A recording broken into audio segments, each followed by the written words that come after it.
Бизнисот треба да биде профитабилен, а уметноста не е нужно да биде профитабилна. Елитна култура мора да постои.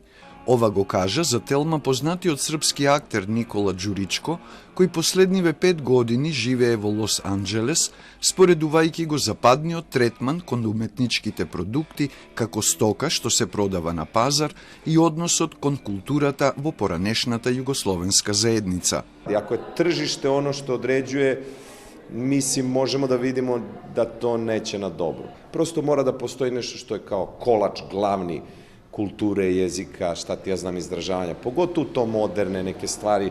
По ланското гостување како стендап комичар, Никола Ѓуричко неделава дојде во Скопје, но овој пат за да го промовира албумот насловен Посеќавање, кој го реализира со неговата група Johnny Midnight Trio, на која за настапот пред нашата публика и се придружи Џоле на саксофон. На албумот има авторски песни и обработки на numeri од познати групи и пејачи од поранешна Југославија. I onda mi se nekako činila kao ta ideja konceptualna da sviraš po sećanju, znači ne ide baš kako ide, nego kako se ti sećaš toga. Ѓуричко започна да игра на филм уште пред да дипломира на ФДУ во Белград. Го паметиме по ликовите во филмовите До коска, Молњи, Кога ќе пораснам, ќе бидам кенгур, од серијата Зона Замфирова и од многу други остварувања.